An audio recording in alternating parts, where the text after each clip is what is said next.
Buenos días. Hoy vamos a presentar el Ateneo Clínico correspondiente pues a esta sesión de las charlas de medicina interna. Vamos a empezar con el resumen de la historia clínica. Eh, Tenemos entonces un paciente de 24 años de edad, un hombre. Él es natural del municipio de Betulia, pero reside en este momento en el municipio de Urrao. Está casado, tiene una hija y vive en este momento con su esposa y con su hija. Él es técnico contable, pero por problemas de desempleo relacionados con la pandemia, se desempeñaba como operario en una finca de aguacates. Independiente para su ABC básico y avanzado hasta el momento en el que inició su proceso de enfermedad actual. El motivo de consulta del paciente es que no podía caminar. Entonces, el curso de la enfermedad actual de este paciente empezó aproximadamente en noviembre del año pasado con un cuadro consistente en fiebre, astenia, adinamia y una tos con expectoración purulenta asociada también a una rinorrea verdosa. Por todo el cuadro clínico, pues, y el contexto actual al que nos enfrentamos con la pandemia de la infección por SARS-CoV-2, en diciembre del 2020 se le sospechó dicho proceso infeccioso y se le hizo una PCR para descartar la enfermedad, la cual fue negativa. Sin embargo, durante todo diciembre el paciente empezó a presentar unas mialgias de predominio en miembros inferiores, sobre todo en las pantorrillas, que luego se generalizaron a todo el cuerpo y se asociaron a un compromiso de artralgias de grandes y pequeñas articulaciones que comprometían la mayoría de las articulaciones de miembros superiores y de miembros inferiores y que tenían unas características de tipo mecánico. Se exacerbaban con el ejercicio y no presentaban rigidez matinal. Después, a principios de enero de este año, el paciente comenzó a presentar unos nódulos de aparición en miembros inferiores principalmente, pero que después también comprometieron brazos y antebrazos, los cuales tenían unas características eritematosas y eran dolorosos a la palpación. Y tenían una aparición y una resolución espontánea con una duración de aproximadamente 2 a 3 días de evolución. Dentro de la revisión por sistemas, el paciente nos refería a diaforesis nocturna y fiebre, que ya habíamos mencionado que era una fiebre objetiva de aproximadamente 38-39 grados centígrados. Durante ese periodo de tiempo, desde noviembre hasta el día de la consulta, que fue el 7 de enero de este año en el Hospital San Vicente, tuvo una pérdida de aproximadamente 6 kilogramos de peso. Durante el interrogatorio tratamos de preguntar sobre características, pues, de enfermedades autoinmunes. El paciente negaba úlceras orales, negaba fotosensibilidad, no había tenido adenopatías en ningún momento de la evolución del cuadro, negaba síntomas cardiovasculares y pulmonares, tampoco había presentado síntomas gastrointestinales o urinarios, no había presentado dolor testicular en ningún momento del proceso de evolución de la enfermedad y tampoco había tenido lívido reticularis o racimosa. Tampoco había tenido manifestaciones dentro del sistema nervioso central y el paciente negaba otros síntomas. Dentro de los antecedentes personales, lo único relevante era que el paciente era testigo de Jehová y, como vamos a ver, esto fue importante dentro del proceso de evolución de la enfermedad y dentro de las complicaciones que se presentaron dentro de la hospitalización, y tenía dos tíos maternos que presentaban paraparesia de inicio en la infancia. De resto, no presentaba ningún otro antecedente el paciente. En el examen físico de ingreso tenemos un paciente con unos signos vitales, una frecuencia cardíaca de 70 latidos por minuto, una frecuencia respiratoria de 16, con una presión arterial de 120/80 y una saturación de 98% al ambiente, y en el momento del ingreso el paciente se encontraba febril. Solamente como datos relevantes, dentro del examen físico tenemos unas lesiones nodulares en las pantorrillas y en la cara lateral del antebrazo derecho, eritematosas, dolorosas a la palpación, pero que se encontraban en proceso de resolución y eran en realidad muy pequeñas, casi todas menores de 1 centímetro. Y tenía una fuerza disminuida en todos los segmentos evaluados en los miembros inferiores de 4+/5, con el resto del examen físico completamente normal. Y esa fuerza muscular, cuando uno iba y realizaba el examen físico del paciente, era más como por el dolor y las mialgias y poliartralgias que presentaba el paciente que por alteración neurológica. Esta es una imagen de los nódulos que presentaban los miembros superiores. Como vemos, pues son muy pequeños y de verdad era muy difícil evidenciarlos dentro del examen físico, pero había dolor a la palpación de esas lesiones. Estos son los paraclínicos de ingreso del paciente. Tenía un hemograma con una leucocitosis leve de predominio pues como con neutrofilia, una hemoglobina de 14,2 con un hematocrito normal y unos volúmenes corpusculares, volumen corpuscular medio que estaba ahí pues como en el límite inferior, unas plaquetas normales. Lo que llamaba mucho la atención era la BSG del paciente que estaba muy elevada en 100, un ionograma completamente normal y una función renal que también estaba normal, que no presentaba alteraciones. Con estos datos del ingreso de la historia clínica del paciente, quería hacerle estas preguntas a medicina interna. Y nos va a colaborar respondiéndolas el doctor Jairo Riera. Entonces tenemos, la primera pregunta es ¿cuál es el enfoque clínico de un paciente con mialgias y artralgias? Y la segunda pregunta es ¿cuál sería su aproximación diagnóstica con este paciente? Buenos días. Buenos días. Eh, Muchas gracias por la invitación. Inicialmente, la pregunta que hay que hacerse en el enfoque del paciente con mialgias es saber si toma algún medicamento, específicamente las estatinas, debido a que este medicamento puede generar mialgias en algún porcentaje de los pacientes. Igualmente hay que preguntarle si el paciente tiene algún tipo de actividad física extrema que lo conlleve entonces a presentar exceso en la actividad muscular y por lo tanto dolor posterior a esa presentación. Esas serían las preguntas más sencillas, pues como el proceso de inicial. Sin embargo, si un paciente ya comienza con otros síntomas sistémicos como para aparición de fiebre, hay que preguntarse si no tenemos una enfermedad sistémica que genere este síntoma o este hallazgo semiológico. Entonces vamos a buscar por lo menos manifestaciones como dijiste en piel, o en el ojo rojo, o tener síntomas secos, o tener algún otro tipo de artritis inflamatoria, o también encontrar algún nexo epidemiológico que me sugiera infección por algunos arbovirus como dengue, incluso algunas bacterias como puede ocurrir con leptospira, sobre todo con el dolor en las pantorrillas que se puede acompañar de ictericia. Igualmente, vamos a tener aquellas personas de mayor edad, más de 50 años, que pueden tener dolor en la cintura escapular, en los medios superiores, que sienten sensación de mucho cansancio y mialgias proximales, BSG elevada y una posibilidad de una polimialgia reumática, entre otras condiciones. Si tenemos que no hay ningún tipo de síntoma inflamatorio asociado, no tenemos una acción sistémica, hay puntos dolorosos al examen físico, podríamos considerar una posibilidad de una fibromialgia o un síndrome de fatiga crónica. Y si no encontramos ningún tipo de hallazgo tampoco en el que nos sugiera eso, habría que buscar enfermedades endocrinológicas como el hipotiroidismo o la insuficiencia renal. Igualmente, hay un aforismo que es que la miopatía y la miositis pueden producen per se mialgias, pero muchas mialgias no se acompañan de miopatía o de miositis. Y esto es importante debido a que cuando un paciente tiene una miositis, usualmente el dolor es localizado en la zona muscular que está directamente inflamada por el proceso infeccioso que se asocia a este. Y en el caso de las miopatías, pues evidentemente si uno tiene una alteración pues, en el músculo, podría encontrarla al examen físico. Otro hallazgos interesantes, pues importantes que hay que tener presentes son las historias de ciertas enfermedades como la hepatitis B, la hepatitis C, la diabetes, el hiperparatidismo, la edad y el género del paciente, porque nos pueden ayudar como a enfocarnos hacia dónde llegar con el diagnóstico. En general, la mayor parte de las enfermedades que uno comienza como a revisar dentro del enfoque de las mialgias son enfermedades, la mayoría, digamos, benignas. Sin embargo, cuando se tienen, digamos, unos síntomas que son de alarma en estas, van a ser la fiebre, la debilidad muscular y el patrón y la amenaza pues a la función respiratoria. En ese punto uno ya tiene que intervenir con otro tipo de medidas. En el caso de las artralgias, ya lo mencionaste previamente, Miguel, si tienes artritis inflamatorias, pues buscar una enfermedad sistémica que se asocia a este tipo de presentación. Y si no, pues casi que el enfoque de las artralgias es muy similar al de las mialgias. En sí es muy similar.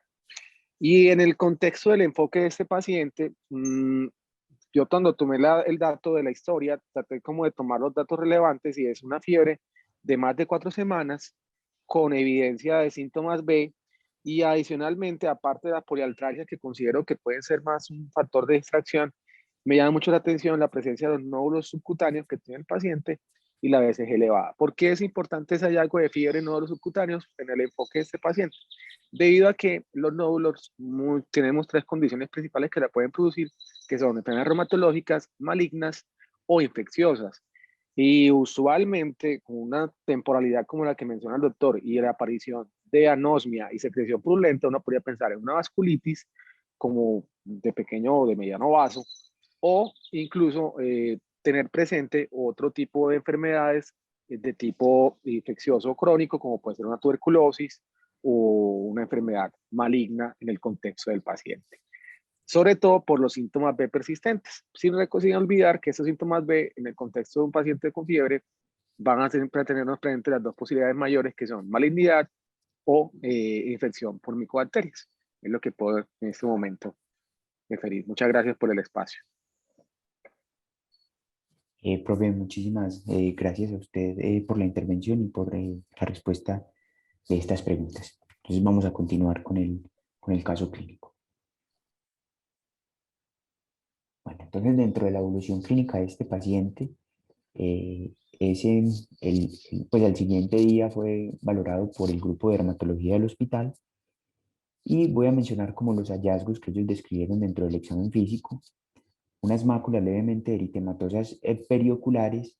Ellos no alcanzaron a identificar nódulos o pápulas en la cara dorsal de las manos, pero sí encontraron un nódulo puntiforme no doloroso en el tercio medio de las piernas. Teniendo en cuenta estos hallazgos clínicos, ellos plantearon varias posibilidades diagnósticas, ahorita nos las van a mencionar, y decidieron realizarle una biopsia de esas lesiones al paciente. Entonces, vamos a continuar y vamos a realizar estas preguntas para dermatología que nos va a responder el doctor Tomás Peralta, que es residente de dermatología de primer año. Las preguntas son, ¿cuáles son los diagnósticos diferenciales de un paciente con nódulos subcutáneos y cuál sería su enfoque diagnóstico en este paciente? Bueno, muy buenos días para todos. Mi nombre es Tomás Peralta, residente de primer año de dermatología de corazón. Espero que estén muy bien.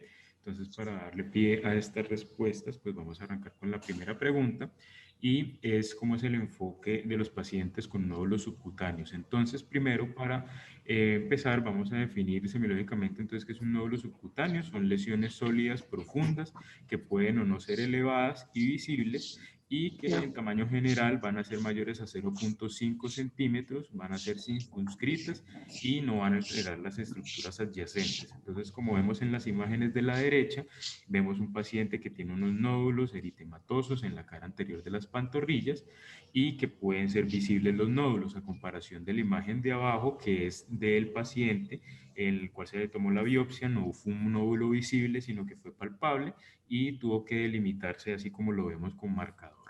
Entonces, estos nódulos pueden ser resultado de un infiltrado celular inflamatorio o neoplásico de la dermis o de la hipodermis y también pueden ser secundarios al depósito de sustancias endógenas. Estos pueden o no pueden dejar cicatriz, pueden o no ser dolorosos o Buen día. sintomáticos, ¿sí?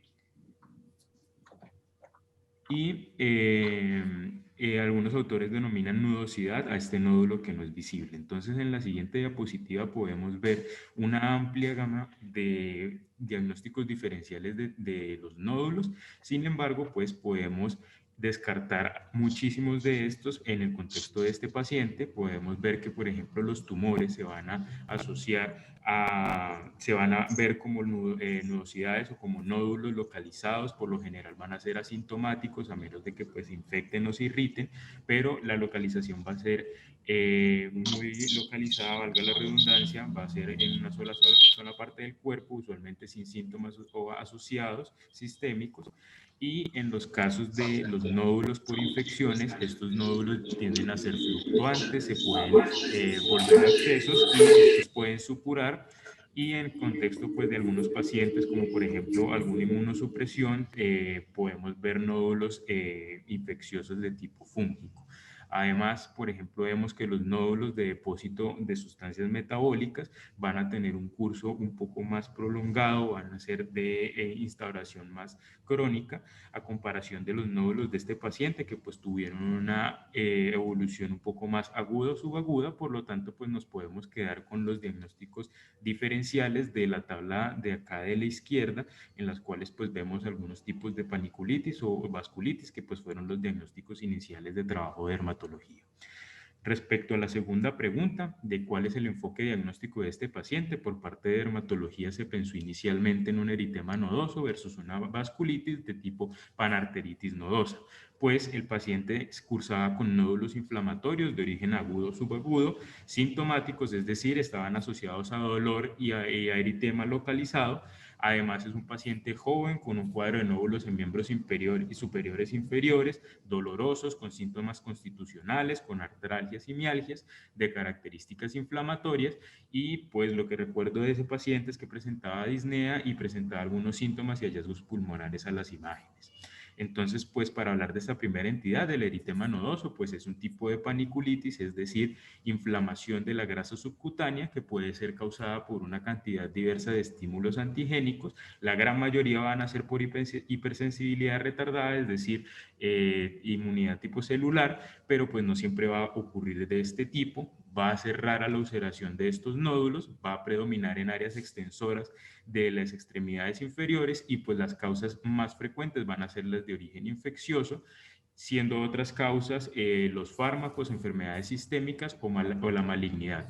Pero hasta en un 16 a un 27%, hasta un 72% de los casos, este eritema nodoso puede permanecer de forma desconocida. Y pues algo que nos va a dar el enfoque de estos eritemas nodosos va a ser la biopsia, en la cual vamos a ver una paniculitis septal con un infiltrado inflamatorio linfocítico mixto con un engrosamiento de los septos de la grasa subcutánea. Es decir, el eritema nodoso es, por así decirlo, el primer paso de un viaje de 1000 kilómetros en el cual tenemos que hallar la causa subyacente de este paciente. Adicionalmente, pues pensamos que, bueno, en esta imagen entonces podemos ver el algoritmo de trabajo para el eritema nodoso, en el cual pues a partir de la anamnesis y la semiología adecuada del paciente, vamos a tomar entonces la biopsia de estos nódulos subcutáneos. Adicional, pues vamos a pedir una batería de laboratorio que pues va a incluir el perfil de los órganos, si hay alguna afectación a algún órgano, y vamos a ver si, por ejemplo, hay alteraciones de otro tipo sistémico. Adicionalmente, pues pensamos que otro diagnóstico diferencial podría ser algún tipo de vasculitis, recordando que las vasculitis de grandes vasos no tienen manifestaciones sistémicas, no tienen manifestaciones cutáneas, y que las manifestaciones cutáneas se van a presentar principalmente en vasculitis de mediano o de pequeño vaso, siendo ANCAS o ANCAS positivos o ANCAS negativos. Estas vasculitis en la piel pueden presentarse como una enfermedad limitada a la piel, una vasculitis primaria con compromiso sistémico secundario o una manifestación cutánea de la enfermedad sistémica. Sin embargo, en la gran mayoría de las vasculitis, fuera de los nódulos subcutáneos, vamos a tener asociados otros signos de compromiso cutáneo vascular, como por ejemplo isquemia de causa no clara, púrpura palpable o úlceras cutáneas, ampollas hemorrágicas, livedo reticular o racemosa, como ya nos lo mencionaron previamente, púrpura retiforme y pues los nódulos subcutáneos como los vimos en este paciente. Entonces, dentro de las vasculitis que estábamos pensando más en este paciente, pues nos configuró más para una poliarteritis nodosa, pues es que pues en esta entidad se presenta con la gran mayoría de los casos con nódulos subcutáneos dolorosos. Y pues digamos que no pensamos en los otros tipos de vasculitis, las ANCAS positivos o negativos, pues digamos que no habían datos clínicos que fueran compatibles con algunos de estos, como por ejemplo en la granulomatosis con poliangitis, en la cual vemos compromiso del tracto respiratorio superior e inferior, vasculitis necrosante sistémica de vasos pequeños, es decir, pues no vimos los hallazgos de cutáneos de vasculitis como lo mencioné previamente. Por ejemplo, no configuraba para una granulomatosis con poliangitis y eosinofilia, el paciente pues no nos presentaba signos de atopía o antecedentes del mismo, no encontramos una eosinofilia periférica. o en el caso, por ejemplo, de las vasculitis ANCAS negativos, donde pues en la gran mayoría de los casos se va a presentar es con una púrpura palpable y los otros hallazgos como mencioné previamente, y por ejemplo para la púrpura de Notion Lane, por epidemiología, no configuró para este paciente. O una urticaria vasculítica donde el paciente va a presentar AONs eritematosos con o sin angioedema. Entonces, dentro de estas vasculitis, la que pues más nos cuadró para dermatología fue una panarteritis nodosa, que pues es una vasculitis multiorgánica, pero limitada a la piel. En un 10% de los casos va a afectar a adultos en edad media de 40 a 60 años y tiene múltiples desencadenantes, principalmente infecciosos.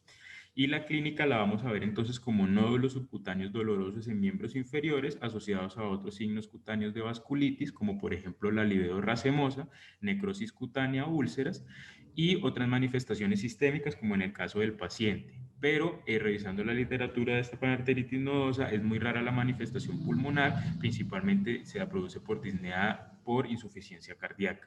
Entonces, por parte de dermatología, cuando tenemos un paciente con una sospecha de vasculitis, pues digamos que tenemos que hacer estos 5 pasos y es descartar algunos otros simuladores de vasculitis que pues van a compartir manifestaciones clínicas y de laboratorio, como por ejemplo el síndrome antifosfolípido, la púrpura trombocitopénica trombótica, la enfermedad de células falciformes con sus crisis vasoclusivas, entre otras, y debemos descartar si esta vasculitis pues, puede ser de origen primario o secundario. Acá pues vemos las múltiples causas de vasculitis, como pues, por recordar los compañeros, y tenemos que evaluar a su vez el compromiso de órgano. Entonces, pues debemos hacer parcial de orina, función renal, mirar el perfil hepático, hacer radiografía de tórax, estudios adicionales. Y además debemos demostrar histológicamente la presencia de vasculitis, pues eso ya depende del sitio de la sospecha diagnóstica, pues en este caso fue en el nódulo del paciente en la piel. Podemos también hacer biopsias de riñón, de pulmón, de músculo, de mucosa nasal, entre otros.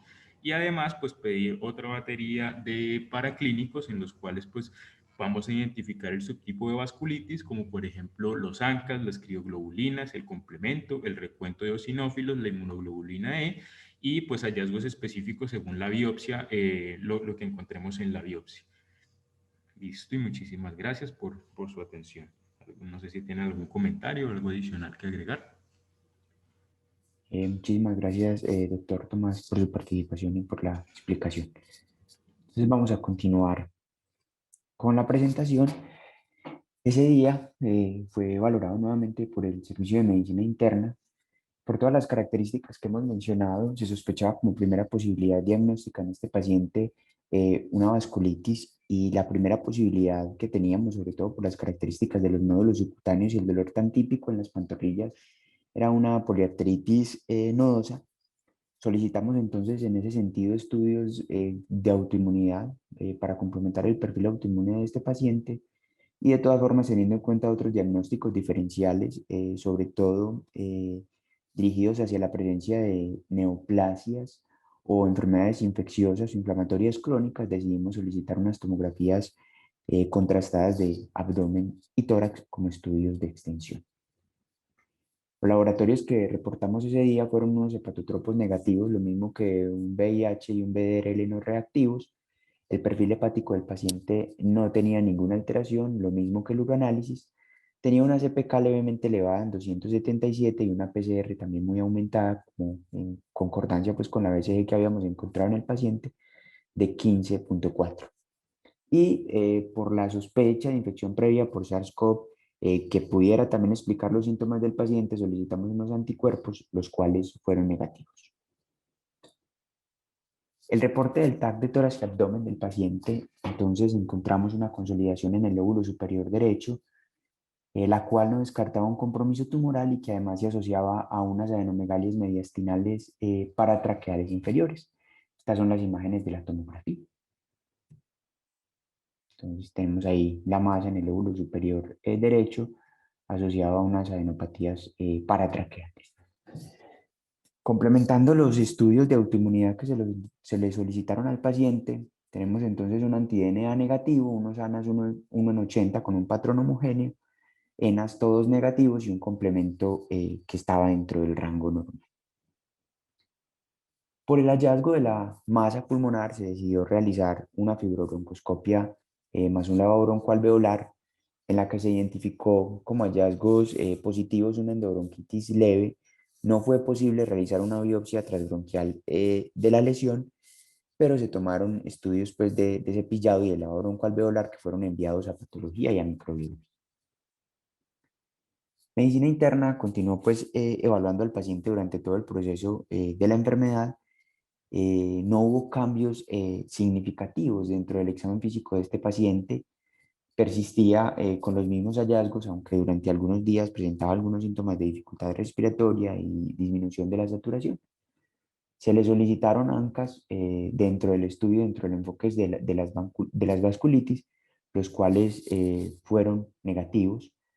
Teniendo en cuenta otras posibilidades diagnósticas, sospechamos que de pronto se pudiera tratar de una endocarditis subaguda y en ese sentido realizamos unos hemocultivos, los cuales fueron negativos, y buscando otros hallazgos que nos pudieran definir o establecer el diagnóstico de una vasculitis, solicitamos un TAC de senos paranasales, el cual fue completamente normal. Se habló con radiología para definir la posibilidad de realizar una biopsia percutánea de esa lesión, pero ellos consideraron que tenía muy mal rendimiento realizar la biopsia por este método y nos sugirieron que realizáramos una interconsulta cirugía de tórax para realizarla mediante videotoracoscopia. Los cirujanos de tórax del hospital vieron al paciente ese mismo día y decidieron llevarlo a una videotoracoscopia, la cual se realizó el 15 de enero de este año. Ellos encontraron como hallazgos unas adherencias pleuropulmonares muy vascularizadas y una masa en la cara lateral del lóbulo superior derecho que ya se había descrito en la tomografía, asociado a un conglomerado de adenopatías iliar de aspecto reactivo antracótico detrás de la arteria pulmonar sobre el bronquio lobar superior. Realizaron entonces una biopsia de las lesiones y además de eso una lobectomía segmentaria del lóbulo superior derecho y enviaron muestras a microbiología y patología. El 17 tuvimos el reporte definitivo de la patología de los nódulos subcutáneos y para eso el doctor Jairo Andrés Ibáñez nos va a colaborar haciendo una descripción de las lesiones. Buenos días a todos. Estos son los hallazgos histopatológicos de la muestra de antebrazo derecho. Vemos al bajo aumento un cilindro de piel con representación hasta tejido celular subcutáneo. En la imagen de la izquierda vemos un estrato córneo con ortoqueratosis, el estrato de Malpighi conservado, el corion cutáneo de aspecto histológico usual con preservación de los anexos cutáneos. En la imagen de la derecha está representado el tejido celular subcutáneo, en el que a este aumento vemos un vaso de mediano calibre con un denso infiltrado inflamatorio perivascular, como está señalado con la flecha azul. Siguiente diapositiva, por favor. En la imagen de la izquierda, a mayor aumento, vemos los vasos de la dermis sin cambios patológicos y en la imagen de la derecha, como está encerrado dentro del círculo amarillo, vemos ese vaso de mediano calibre con disminución de su luz, secundaria necrosis fibrinoide y un denso infiltrado inflamatorio perivascular que compromete también el panículo adiposo adyacente, como señala la flecha roja. Siguiente diapositiva, por favor. A mayor aumento, vemos la necrosis fibrinoide con presencia de detritos celulares, la cual también está comprometiendo la pared del vaso. Siguiente, por favor. Y en esta imagen es para caracterizar ese infiltrado inflamatorio perivascular, el cual es rico en histocitos y, como está señalado dentro de los círculos amarillos, también tiene células gigantes multinucleadas y algunos polimorfonucleares neutrófilos, como señala la flecha roja. Siguiente, por favor. Se le realizó una tinción de elástico, la cual resalta la lámina elástica interna de color negro. Siguiente imagen, por favor. Y como vemos en la imagen de la izquierda, en algunas zonas del vaso estaba preservada esa lámina elástica interna, como está señalado con la flecha amarilla. Sin embargo, como vemos en la imagen de la derecha, en otras áreas donde estaba más comprometida la pared vascular, se perdía esa lámina elástica interna. Entonces, en conclusión, estamos en una vasculitis en un vaso de mediano calibre con un infiltrado inflamatorio de tipo granulomatoso. Este artículo lo traje para mirar las manifestaciones cutáneas de la vasculitis asociadas a ANCAS. Ellos hicieron una revisión ciega de 46 biopsias y vieron que cuando los pacientes clínicamente tenían nódulos, se encontró vasculitis hasta en el 81,8% de los casos y de este porcentaje había vasculitis granulomatosa hasta en el 36,4%. Y como muestro en la tabla de la derecha, estas son las características histológicas de las biopsias de piel. En la primera fila está la granulomatosis con poliangeitis, siendo la más frecuente. Vemos que en estos pacientes hasta el 66,7% de los casos tenían vasculitis y hasta en el 62,5% de los casos tenían un infiltrado tipo granulomatoso. Siguiente, por favor. Aquí para hablar de los hallazgos histológicos de la panarteritis nudosa, se define como una vasculitis necrotizante que afecta a las arterias musculares de la dermis profunda o el tejido celular subcutáneo. Generalmente suele haber una destrucción de la capa muscular y la lámina elástica interna y suele asociarse a trombosis. Es extremadamente raro que esta entidad tenga infiltrado granulomatoso. Siguiente, por favor. Y el eritema nuboso, que también se pensó en un momento como dentro de los diagnósticos diferenciales, histológicamente es una paniculitis septal que también puede tener compromiso lobular, y la presencia de una vasculitis franca también es extremadamente rara, y cuando se presenta generalmente en venas de pequeño tamaño, como muestro en la imagen inferior derecha dentro del círculo amarillo. Listo, Miguel. Listo, doctor Andrés, muchas gracias por su participación y por la explicación de los resultados del estudio histopatológico. Continuando con la evolución clínica del paciente, el 18 de enero fue valorado por el grupo de reumatología del hospital, quienes consideraban como primera posibilidad diagnóstica la presencia de una vasculitis. La primera posibilidad era una poliarteritis nodosa. Sin embargo, los hallazgos pulmonares o el compromiso pulmonar en esta vasculitis es muy diferente al que presentaba el paciente. Entonces, de todas formas, ellos proponían como diagnósticos diferenciales la posibilidad de una neoplasia o una infección, pero se continuó pues, el estudio clínico del paciente. Dentro de la evolución clínica, el paciente presentó como complicación de la biotoracoscopia un hemotórax coagulado, y ese mismo día, el 18 que lo evaluó reumatología, encontraron la presencia de una secuela sin signos de alarma. Sin embargo, se solicitó un TAC de cráneo en el contexto pues, de un paciente con todas estas características, el cual fue completamente normal.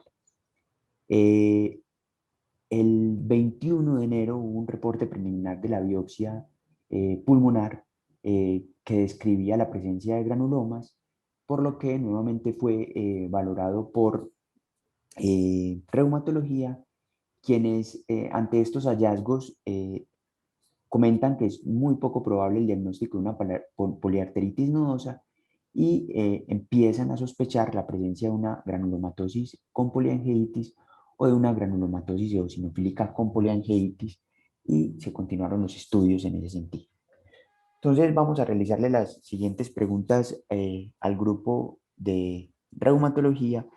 La doctora Marcela Muñoz, residente o fellow de reumatología, nos va a colaborar respondiéndolas. Las preguntas para el grupo son: ¿cuáles son los hallazgos pulmonares típicos de la poliarteritis nodosa? ¿Qué tipo de vasculitis se asocia con compromiso granulomatoso pulmonar? ¿Y cuál es la posibilidad de tener una granulomatosis con poliangeitis ANCA negativa, y cómo puedo confirmar el diagnóstico? Ok, muchas gracias, Miguel, por la invitación para participar en la actividad. Bueno, entonces, para empezar, la primera pregunta: ¿cuáles son los hallazgos pulmonares típicos de la poliarteritis nodosa? Lo primero es mencionar que las alteraciones pulmonares en PAN son absolutamente infrecuentes. De hecho, en la cohorte más grande que hay de pacientes con poliarteritis nodosa, que es del grupo francés de vasculitis, en la que se incluyeron 348 pacientes con PAN, se identificó que menos del 6% tenían hallazgos pulmonares, y entre estos hallazgos las manifestaciones fueron muy inespecíficas, hallazgos como por ejemplo tos, infiltrados pulmonares y derrame pleural, que son inespecíficas porque muchas de las veces no se asocian propiamente a un compromiso pulmonar, sino a complicaciones asociadas a manifestaciones cardíacas o renales de la poliarteritis nodosa. Entonces, eso para empezar. Cuando ya se hace una búsqueda bibliográfica dirigida a hallazgos pulmonares como tal en poliarteritis nodosa, se encuentran sí algunos reportes de caso y algunas autopsias de pacientes fallecidos por complicaciones pulmonares en las que se reportan sí hallazgos bastante inusuales, como por ejemplo aneurismas de las arterias bronquiales, daño alveolar difuso, bronquiolitis soliderante, neumonía organizada y arteritis de arteria pulmonar, pero como les menciono, son realmente hallazgos muy frecuentes. De hecho, de acuerdo con el Consenso Europeo para la Vasculitis ANCA y PAN, el algoritmo diagnóstico primero debiera descartar la posibilidad de granulomatosis eosinofílica con poliangitis, posteriormente granulomatosis con poliangitis y poliarteritis microscópica. Si no se tienen hallazgos para estas tres entidades, el último paso es evaluar la posibilidad de hallazgos compatibles con poliarteritis nodosa, ya sea por histopatología o por imágenes de angiografía. Entonces, en conclusión, el mensaje para esta primera pregunta es que si hay compromiso parenquimatoso pulmonar, el diagnóstico de poliarteritis nodosa debe replantearse y se deberá considerar la posibilidad de otro tipo de vasculitis. Bueno, en cuanto a la segunda pregunta, ¿qué tipo de vasculitis se asocia con compromiso granulomatoso pulmonar? Entonces, tenemos tres entidades desde el punto de vista reumatológico. La primera es la granulomatosis con poliangitis, previamente conocida como granulomatosis de Wegener. Es una vasculitis sistémica que afecta predominantemente vasos de pequeño calibre y forma parte del grupo de las vasculitis ANCA. La incidencia del compromiso torácico en la granulomatosis con poliangitis es mayor al 75% y las manifestaciones más frecuentes son nódulos o masas con o sin cavitación central, acompañada de algunas otras manifestaciones, como por ejemplo que dichas lesiones usualmente son múltiples y que cambian con el tiempo. Los nódulos tienden a ser bronquiolocéntricos o subpleurales y son típicamente más grandes a los que se pudieron observar en pacientes con granulomatosis eosinofílica con poliangitis. También pudiéramos encontrar vidrio esmerilado, que representa usualmente una hemorragia alveolar difusa secundaria capilaritis necrosante, y en más de la mitad de los pacientes pudiéramos encontrar engrosamiento de la pared bronquial. A considerar aquí importante, las linfadenopatías mediastinales son muy poco frecuentes.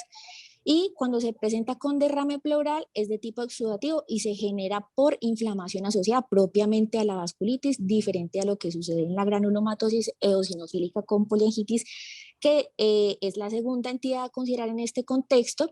Anteriormente la conocíamos como síndrome de Churg-Strauss, es también una vasculitis necrosante, es la menos frecuente entre el grupo de las vasculitis asociadas a ANCA. Se asocia con asma, con eosinofilia, y en el TACAR de tórax pudiéramos encontrar manifestaciones o hallazgos como opacidades en vidrio esmerilado, engrosamiento de la pared bronquial, dilatación bronquial, consolidaciones, micronódulos, y son muy infrecuentes las lesiones cavitadas, a diferencia de lo que les mencioné en granulomatosis con poliangitis. Además, hasta el 50% de los pacientes podrían tener derrame pleural, que en este caso se asocia a complicaciones no relacionadas con vasculitis, como por ejemplo pleuritis eosinofílica o miocardiopatía eosinofílica. Esta es, entre las vasculitis asociadas a ANCA, la que más linfadenopatías mediastinales pudiera producir, reportándose este hallazgo en aproximadamente hasta el 25% de los pacientes con granulomatosis eosinofílica con poliangitis. Y la tercera enfermedad reumatológica a considerar, que se podría manifestar con compromiso vasculítico y granulomatoso pulmonar, es la granulomatosis sarcoide necrosante. Es una enfermedad poco frecuente que se considera un diagnóstico de exclusión. Todavía realmente es controvertido si se trata de una entidad discreta o si forma parte de la sarcoidosis pulmonar. Las características de esta patología incluyen granulomas histológicamente similares a un sarcoide con vasculitis y con necrosis. En las imágenes pudiéramos observar nódulos o masas pulmonares, linfadenopatías mediastinales e iliares, cavitaciones y derrame pleural, y el curso clínico usualmente es benigno. Los síntomas son bastante inespecíficos y algunos de ellos son fiebre, dolor torácico, pérdida de peso, tos y disnea. Eso en la segunda pregunta. Ya para pasar a la última pregunta, respecto a cuál es la posibilidad de tener granulomatosis con poliangitis ANCA negativa y cómo pudiera confirmar el diagnóstico. Entonces, lo primero es mencionar que las formas sistémicas de la enfermedad de GPA dan más ANCAs positivos que las formas localizadas. y que las formas vasculíticas tienen más positividad de ANCAS que las granulomatosas. Y es esto mismo lo que explica por qué las formas localizadas tienen mayor probabilidad de tener ANCAS negativos. La tasa de positividad de ANCAS antiproteinasa 3 es mayor al 90% cuando la granulomatosis con poliangitis se presenta de forma sistémica y es del 75% la positividad en formas localizadas. Entre los pacientes con GPA, ya sea sistémica o limitada, los ANCAS con ANCAS positivos, el 80 al 95% tienen anticuerpos dirigidos contra la proteinasa 3. El resto incluso sí podrían tener ANCAS antimieloperoxidasa. Lo otro es que la negatividad podría ser solamente una foto del momento de la enfermedad, no es un video completo. Y su positividad no está relacionada, pues podrían estar relacionada con el momento en el que se tome. ¿Qué es lo que hoy en día se ha discutido mucho respecto a si la positividad de los ANCAS podría reflejar o no la actividad de la enfermedad?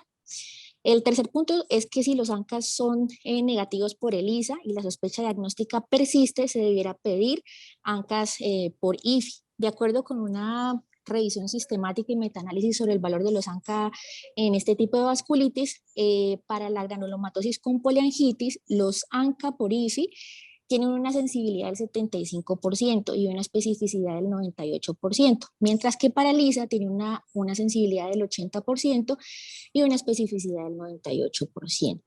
Y ya para terminar, la confirmación del diagnóstico se hace por histopatología, que en granulomatosis con poliangitis incluye resultados compatibles con inflamación granulomatosa necrosante, usualmente del tracto respiratorio, acompañado o no de vasculitis necrosante, típicamente de vasos pequeños, es decir, capilares, venulas y arterias, pero que ocasionalmente también podría afectar vasos de mediano calibre. Muchas gracias. Muchas gracias, doctora Marcela, por su participación y por la respuesta de las preguntas.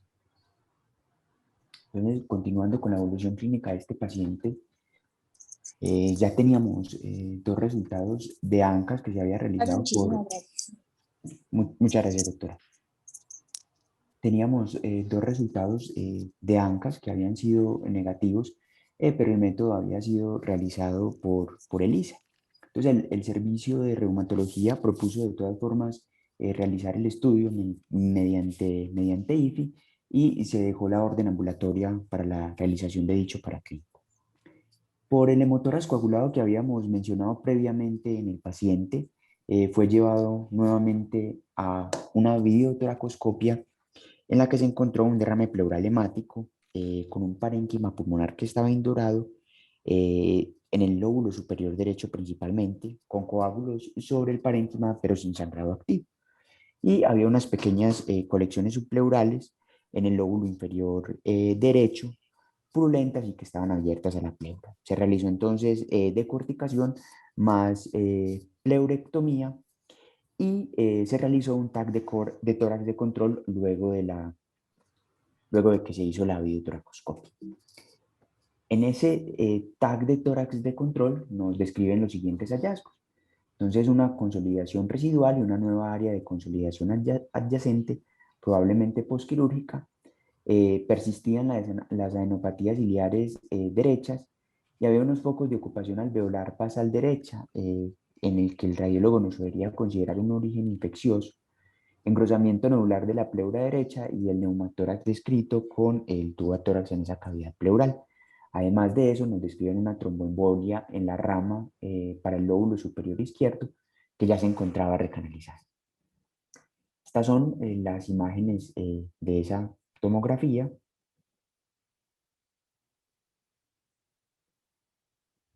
Y en ese sentido, queremos hacer la siguiente pregunta al servicio de neumología. ¿Cuáles son los diagnósticos diferenciales para las imágenes de TAC de tórax de acuerdo con la historia clínica de este paciente? Para eso nos va a colaborar el doctor Giovanni Osorno, neumólogo del hospital. Sí, muy buenos días. Gracias, Miguel, por la invitación. Claro que me hubiera gustado que mostraras el TAC inicial con el que evalué el paciente. En el TAC inicial con que se evaluó el paciente era claro que el paciente tenía una lesión de ocupación subpleural con base amplia una imagen triangular, y alrededor de la lesión de ocupación alveolar había una zona de vidrio esmerilado.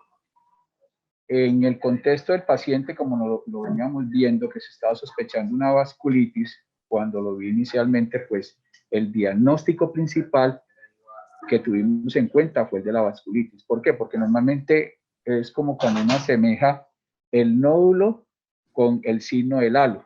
El nódulo con el signo del halo significa precisamente el componente sólido y alrededor el vidrio esmerilado. El vidrio esmerilado lo que está indicando es una lesión inflamatoria peridicional, donde los vasos más pequeños, los vasos más periféricos, extravasan sangre, extravasan detritos, extravasan células inflamatorias. Desde ese punto de vista, uno debe considerar la posibilidad, obviamente, de una vasculitis. ¿Qué llama la atención en el caso? El compromiso de adenopatías a nivel del ilio. Y por eso reumatología fue tan insistente con nosotros y nos planteó la posibilidad, obviamente, si había un compromiso neoplásico. Es claro que los pacientes con este compromiso de subpleural y con ese compromiso tan periférico, uno lo que piensa inicialmente es un compromiso de vasculitis de pequeños vasos y obviamente teniendo en cuenta otras posibilidades diagnósticas, principalmente, por ejemplo, un embolismo o un infarto pulmonar. Entre los procesos infecciosos a tener en cuenta en estos pacientes, que siempre hay que buscarlo, porque estos pacientes obviamente van a tener que recibir en algún momento de su enfermedad tratamiento inmunosupresor, hay que buscar una aspergilosis invasiva, una candidiasis, una mucomicosis, una criptococosis, una tuberculosis y obviamente focos neumónicos, como es el caso. Hay que también evaluar las posibilidades de linfoma. Recordemos que los pacientes con linfoma por lo generalmente tienen compromiso de adenopatías muy centrales, con compromisos nodulares o lesiones periféricas nodulares a nivel del parénquima pulmonar y muchas veces asociados a derrames pleural. En el paciente, ¿qué era lo que nos llamaba más la atención? Era ese compromiso de adenopatías o conglomerado ganglionar que había a nivel del ilio derecho y que muchas veces pues el radiólogo lo relacionó como si tuviera una lesión probablemente neoplásica. Entonces, en esos casos uno tiene que hacer la broncooscopia para determinar las posibles causas. Entre las causas no infecciosas de un compromiso de esas características está obviamente la granulomatosis de Wegener, la neumonía organizada, las enfermedades eosinofílicas, la amiloidosis y menos probablemente toxicidades por medicamentos. Cuando vimos el paciente, lo ideal en este caso fue llevarlo a una broncoscopia con el objetivo principalmente de buscar un compromiso infeccioso más que tumoral, porque sabíamos que en la broncoscopia no íbamos a ver ninguna lesión endobronquial, no íbamos a ver ninguna lesión tumoral. En la broncoscopia lo que buscábamos era descartar un compromiso infeccioso principalmente por tuberculosis o por hongos, que fue lo que se hizo y que al final se descartó. Como es obvio, en estos casos, el diagnóstico se debe hacer es por biopsia pulmonar abierta por toracoscopia, por el servicio de cirugía de tórax, no por una biopsia ya por TAD ni una punción transcutáneo, porque definitivamente en este caso el rendimiento diagnóstico no iba a ser el mejor y probablemente las complicaciones no iban a ser mayores. Por eso entonces se planteó la posibilidad de hacer una biopsia por toracoscopia. El doctor César se la hizo. El caso de que lo vimos siempre nos pareció un caso muy difícil porque definitivamente no había un diagnóstico claro. Estuvimos hablando con el servicio de reumatología, estuvimos hablando con el servicio de cirugía de tórax y César, lo que le llamaba la atención al doctor César, que es el cirujano de tórax, le llamaba la atención es que cuando él hizo la biopsia, el pulmón estaba completamente hepatizado, estaba muy vascularizado y eso es típico en los pacientes que tienen vasculitis y por eso las complicaciones postquirúrgicas, porque sangran muy fácil y pueden hacer lo que hizo este paciente, que se complicó obviamente con algo de sangrado y consolidaciones en otros segmentos, lo que obligó a la reintervención quirúrgica. En algún momento se planteó la posibilidad de llevarlo a una biopsia de las enopatías o las lesiones ciliares, pero debido al riesgo tan grande que tenía este paciente de que sangrara, y sabemos por lo que usted mencionó al principio, que era un paciente que no aceptaba transfusiones, se decidió no llevarlo a más procedimiento quirúrgico. Se vio el caso también con los patólogos. Yo creo que usted al final mencionará lo que se hizo en relación a ese aspecto para tener una aproximación diagnóstica, porque realmente la patología que vimos con el doctor Miguel Roldán no nos quedó claro el diagnóstico que se estaba planteando de la vasculitis con poliangeitis granulomatosa. Entonces, sí sería bueno comentar eso al final, doctor Miguel. Muchas gracias por la invitación. Muchas gracias, doctor Giovanni, por su participación y por haber respondido la pregunta. Entonces, para continuar y para finalizar ya el caso clínico, tuvimos un primer resultado de la biopsia pulmonar el 27 de enero, en el cual se describía una inflamación granulomatosa, algo de bronquiolitis folicular, y en esa biopsia no se evidenciaron cambios de vasculitis. Con los resultados de esa biopsia, el grupo de reumatología plantea como la primera posibilidad diagnóstica la granulomatosis con poliangeitis. Por no tener un compromiso grave y descartarse la presencia de compromiso neoplásico infeccioso, decidieron iniciar tratamiento con metotrexate más corticoide oral y ordenaron el seguimiento, como les había mencionado previamente, con ANCAS mediante inmunofluorescencia. Sin embargo, porque no se había encontrado vasculitis en esa primera biopsia pulmonar, se decidió revisar la biopsia con los patólogos expertos en pulmón y finalmente se concluyó que no había, pues que había una presencia de una vasculitis linfocítica, por lo cual, después de los resultados de esa revisión de la biopsia, se comentó el caso nuevamente con el grupo de reumatología, quienes consideraron que el paciente se beneficiaba pues de el manejo que se había planteado y se logró dar de alta al paciente el 10 de febrero, luego de que se resolvieran las complicaciones de la toracoscopia. Ya haciendo una revisión pequeña, un resumen del caso, voy a mencionarles en 4 o 5 diapositivas lo que encontré de la granulomatosis con poliangeitis ANCA negativa. Todo esto que les voy a mencionar ya lo había dicho la doctora Marcela Muñoz cuando nos respondió la tercera pregunta, entonces voy a tratar de hacerlo de la manera más rápida posible para que podamos concluir esta charla. Entonces encontramos un artículo que ya había mencionado previamente, una revisión sistemática y un metaanálisis de los ANCA, en el diagnóstico de las vasculitis asociadas a ANCA, como ella ya nos había mencionado. C-ANCA tiene una sensibilidad del 75 al 86% con una especificidad que va hasta el 98%, y P-ANCA o MPO una sensibilidad del 46 al 58% con una especificidad que va hasta el 95%. Lo que nos quiere decir que cuando hay un test ANCA negativo hay un alto valor predictivo de que puede haber una exclusión del diagnóstico de vasculitis relacionadas con ANCA. Sin embargo, en varios reportes de casos y en varios textos de reumatología se ha identificado que puede haber hasta un 10% de granulomatosis con poliangeitis ANCA negativa. Y después de revisar estos dos artículos, se puede concluir que las características de los pacientes con granulomatosis con poliangeitis ANCA negativos tienen estas características. Una enfermedad localizada, se presenta más en pacientes jóvenes y en mujeres, hay un menor compromiso renal y pulmonar y estos pacientes tienen un mejor pronóstico. El diagnóstico de la enfermedad ya nos los había mencionado la doctora y yo quería recordar que obviamente es un diagnóstico que es posible, que tiene unas características clínicas que describíamos previamente en la diapositiva anterior y que estos pacientes tienen un mejor pronóstico. Ya dejo pues abierta la discusión y mientras tanto acá pueden leer este poema de Nicanor Parra. Muchas gracias.